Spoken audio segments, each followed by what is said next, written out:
Of course, let's go to business right now, where we understand that the place of aviation industry in the economy and, of course, social growth of any nation cannot be overemphasized. While the industry has been growing slowly but steadily in Nigeria, several challenges, including safety concerns, high operation cost, and of course, including aviation fuel, inadequate funding, and lack of skilled manpower, amongst others, have adversely affected this sector. Now, as the nation eagerly awaits the unveiling of new ministers who will take ownership of President Tinubu's reforms across several sectors, stakeholders in the aviation sector have shared their expectations with News Central's perpetual Fasmi Peter. Have report. Successive governments have made efforts to reposition Nigeria's aviation industry, but these have not been enough to transform the sector. Although industry watchers have said the challenges in the sector are multifaceted, aviators remain hopeful that the Tinubu administration may be able to make meaningful impact. President Bola Tinubu has stated very clearly that he wants to promote the private sector, he wants to encourage the private sector, he wants to create more businesses. Now, this should be the mandate of anybody working in this government.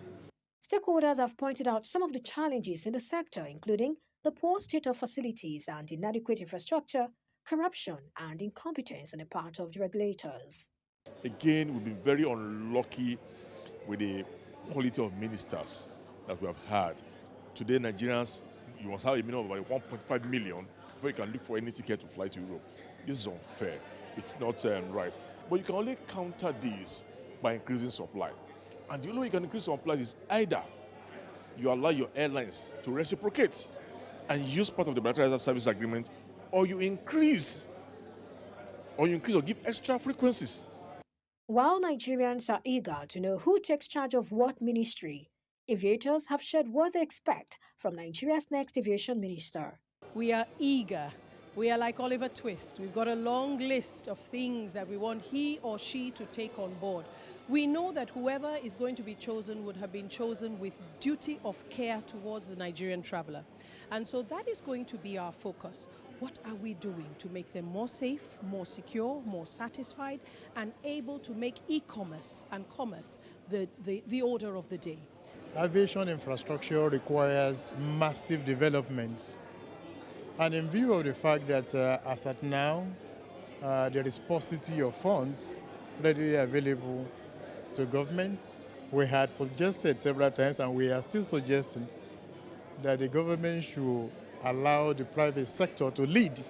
In 2016, former Aviation Minister Hadi Sirika unveiled an aviation roadmap aimed at transforming the sector with a new national carrier, maintenance, repair and overhaul facility, and the creation of electropolices at major airports.